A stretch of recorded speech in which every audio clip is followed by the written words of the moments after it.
Delta Blues. Over the centuries of slavery in North America and the Western Hemisphere, slaves carried their tribal musical traditions with them onto plantations throughout colonial America and later the southern states, slowly merging their ancestral vocalizations and rhythms into unique forms of lament and protest over their unjust removal and bondage from their homeland. In the Caribbean, after Spanish colonial settlers imported slaves to Puerto Rico from varying regions of the African continent, slaves united under a common language of resistance, resilience, and self-expression, now known as Bamba Puertorriqueña, or simply Bamba. During the Civil War, white Union soldiers took note of their black counterparts' unique songs about the war, in which they emphasize less than harmonious tones, offering yet another glimpse into the origins of Delta Blues.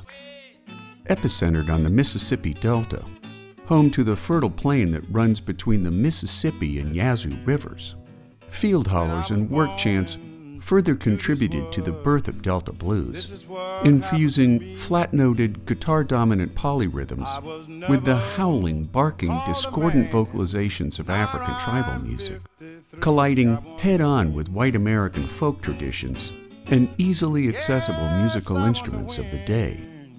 Taking root in the late 19th century, before spreading out into Louisiana and Arkansas during the first 2 decades of the 20th century, Delta Blues emerged as a form of expression for the hardships and challenges faced by the black community, serving as a musical outlet for the pain, sorrow, and disrespect of everyday life.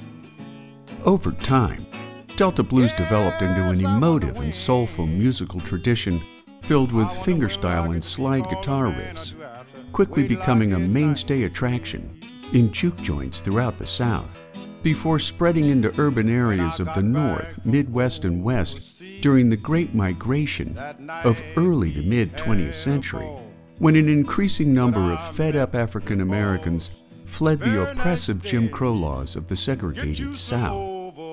Delta Blues also spread its influence into other forms of largely black-inspired music, including R&B, Motown, jazz, rap, and first-generation rock and roll, making the Delta Blues a lasting force within the evolutionary heritage of American music.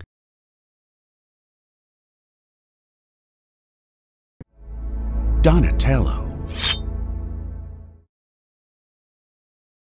Born in 1386 Florence, Italy, Donato di Nicola di Berobardi was nicknamed Donatello by his friends and family, before studying at the home of a wealthy Florentine banking family named Martelli, a patron of the arts closely allied with the Medici family.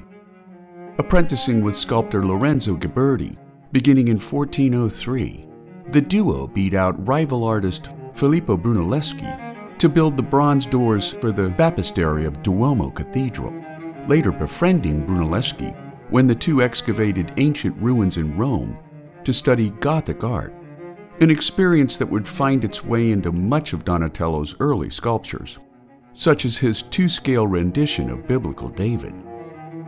Donatello's maturity as a sculptor exploded between 1411 and 1415, when he rejected the rather soulless renditions of the Gothic period, instead embracing figures of great dramatic and emotional impact, including a marble figure of St. Mark's for the Orson Michiel Church, followed by a seated sculpture of St. John the Evangelist for the Duomo in Florence, both works reflecting the new science of perspective, which allowed sculptors to work in 3-dimensional space rather than 1-dimensional flat backgrounds. Even in his lifetime, Donatello's work became famous for his ability to accurately portray suffering, joy, and sorrow in the faces and body positions of his subjects. After producing several sculptural tombs in Rome with Italian sculptor and architect Michelozzo, Donatello developed a lucrative relationship with Cosimo de' Medici, who commissioned the sculptor to produce a second statue of David, which would become one of his most famously lauded works. He then traveled to Padua to produce a sculpture of famed mercenary Erasmo da Narni called Gattamelata, which soon became the blueprint for European equestrian monuments for several centuries to come. Returning to Florence, Donatello completed the Penitent Magdalena of a gaunt-looking Mary Magdalene, an homage of sorts to the repentant prostitutes at the Santa Maria Cestello convent, before retiring after the Medici family funded the remainder of his life. He passed away on December 13, 1466, of unknown causes, making the life and works of Donatello a groundbreaking innovator during the Italian Renaissance.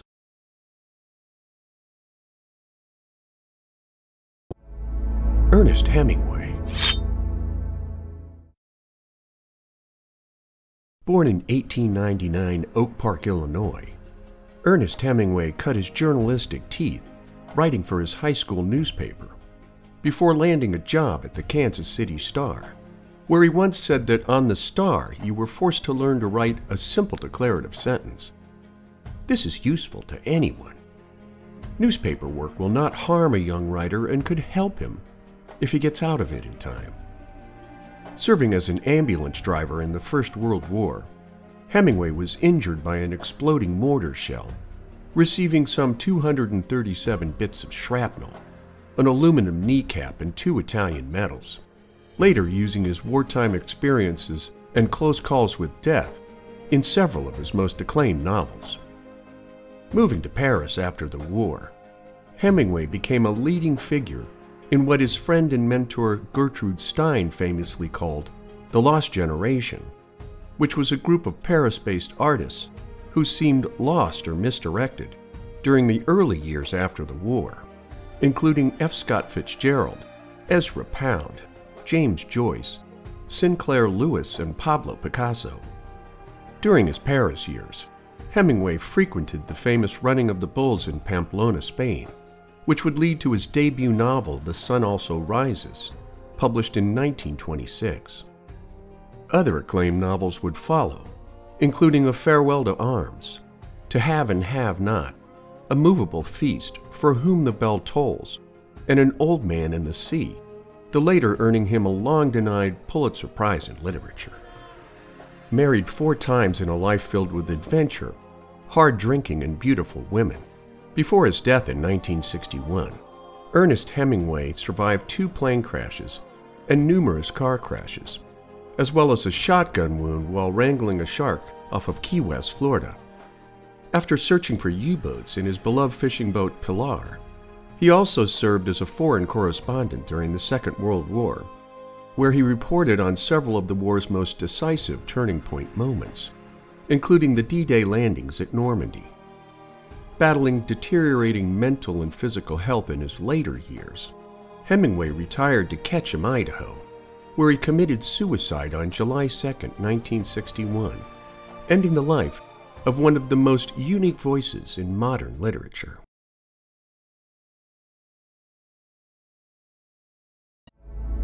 F. Scott Fitzgerald.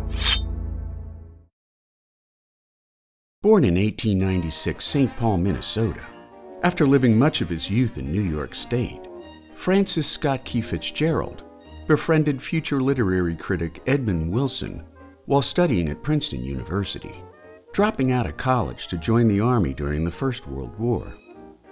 Stationed in Alabama, Fitzgerald met Southern debutante Zelda Sayer, and while she had first rejected his proposal of marriage due to his lack of financial prospects, after the 1920 publication of his wildly successful debut novel, This Side of Paradise, which examined the lives and morality of carefree American youth at the dawn of the Jazz Age, Fitzgerald's instant elevation as the voice of the Roaring Twenties won Zelda's hand in marriage. Furthering his reputation as the spokesman of the Roaring Twenties, Fitzgerald's second novel, The Beautiful and the Damned, propelled him into a cultural elite, moving with his stunning Southern wife into the Parisian denizens of the Lost Generation, drinking and dancing until dawn with the likes of Gertrude Stein, Ernest Hemingway, E.E. Cummings, Hart Crane, and more. Despite Fitzgerald's financial success, His extravagant lifestyle accelerated his literary output with a parade of short stories for popular magazines, such as the Saturday Evening Post, Collier's Weekly, and Esquire, at the same time thrusting the sought-after couple into alcoholism for Fitzgerald and mental illness for Zelda, which ultimately forced her into a mental institution for schizophrenia. After the lackluster publication of The Great Gatsby in 1925, Fitzgerald's 1934 publication of Tender is the Night ended his popularity during the hardscrabble days of the Great Depression, where many Americans blamed the flamboyant lifestyles of the flapper generation on the financial downfall of a nation. Living with columnist Sheila Graham after his move to Hollywood, where he embarked upon a failed career as a screenwriter, Fitzgerald passed away at age 44 of a heart attack, leaving behind his uncompleted fifth novel, The Last Tycoon, which was published posthumously in 1941. Despite the dual tragedies of F. Scott and Zelda, an appreciation for Fitzgerald's work witnessed a resurgence in the early 1950s, transforming F. Scott Fitzgerald into one of the most revered writers of 20th century America.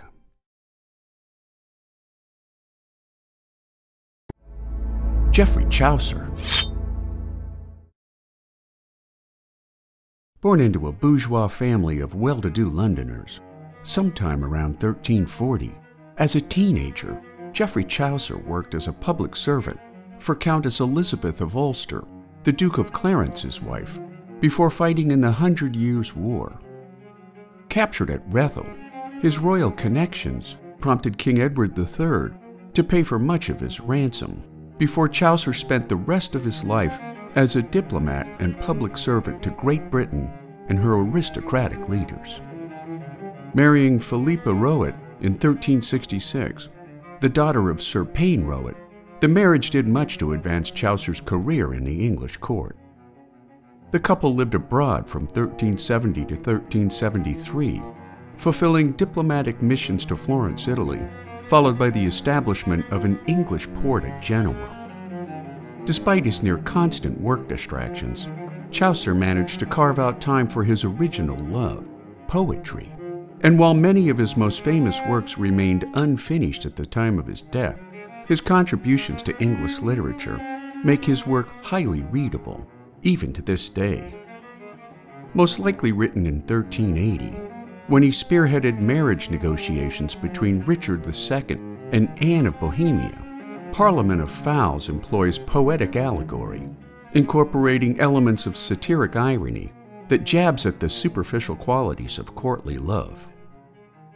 Troilus and Crusade is a narrative poem retelling the tragic love story of Troilus and Crusade during the Trojan War, written in Chaucer's original technique of rhyme royal, which involves rhyming stanzas of 7 lines each. Another important yet unfinished work by Chaucer is The Legend of a Good Woman, which employs short poetic narratives written in iambic pentameter couplets, the first time such a technique was ever used in the English language. Yet his most famous work is Chaucer's Canterbury Tales, which comprises 24 stories in fragmented and varied order, prompting many scholars to challenge the correct intended order of his unfinished work. Chaucer's original vision of writing 120 tales proved to be overly ambitious for a man with a full-time day job, yet his Canterbury Tales remain widely read for the beautiful rhythm of Chaucer's language, along with his clever injections of satirical wit. Passing away in London on October 25, 1400, Chaucer was entombed at Westminster Abbey, the first English writer to inhabit the now legendary Poets' Corner, making the works of Geoffrey Chaucer required reading for English majors everywhere.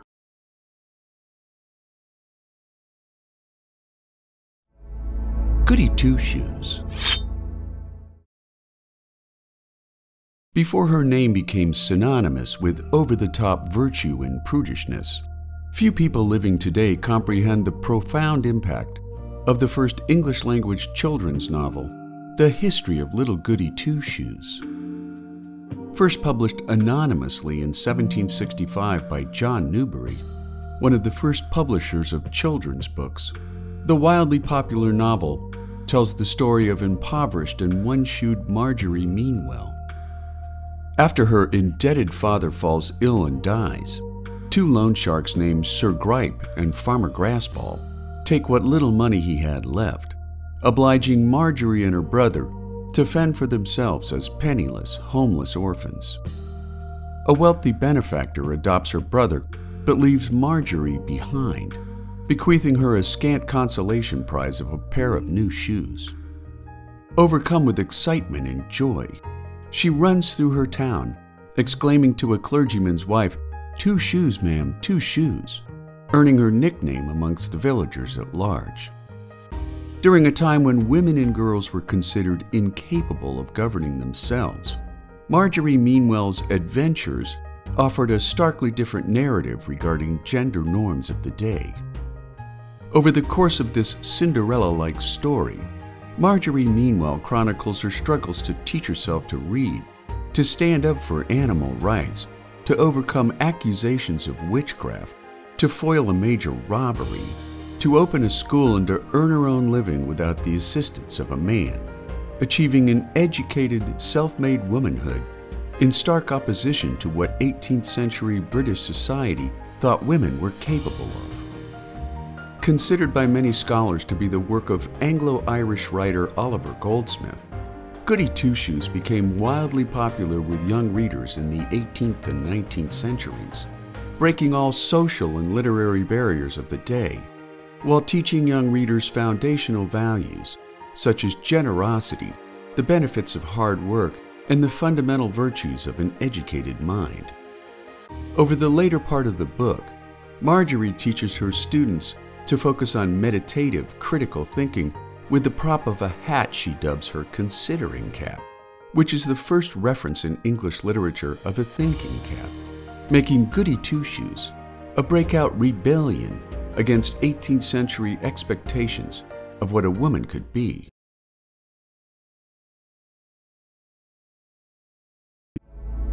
Johann Sebastian Bach.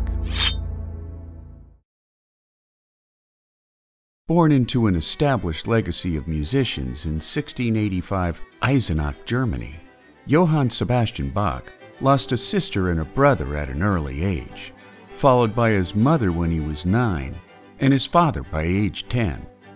Taken in by his older and quite accomplished organist brother Johann Christoph in Ohrdruf, Germany, Bach honed his skills as an organist, violinist, and late Baroque composer before his 18th birthday, while his virtuosic talents gave him steady employment within Protestant churches in Arnstadt, Mühlhausen, Leipzig, and aristocratic courts in Weimar, which led to his title of court composer by his Polish sovereign, Augustus III. Most noted for his contributions to classical music through his mastery of harmonic counterpoint and his adaptation of rhythms, forms, and textures from abroad, mainly from Italy and France. Bach's body of surviving works, many preserved by his son after Bach's death, include hundreds of cantatas, passions, oratorios, canons, and fugues, including such enduring classics as the Brandenburg Concertos, the Well-Tempered Clavier, Toccata and Fugue in D minor, not to mention choral music such as St. Matthew Passion and the Mass in B minor. In the last decades of his life, Bach reworked and expanded upon many of his earlier compositions, before passing away from complications after eye surgery at 65 years of age. And like many great artists throughout modern history, his works went largely unappreciated until after his death, although his contemporaries Haydn and Mozart possessed and played Bach's music, while Beethoven played the entirety of Bach's Well-Tempered Clavier by age 11. After his death, Bach was buried at Old St. John's Cemetery in Leipzig in an unmarked grave for the next 150 years, until his remains were moved to a vault in St. John's Church in 1894, which was later flattened by Allied bombers during World War II. His remains are now contestably interred at St. John's Church, making Johann Sebastian Bach a vital influence in the history of modern music.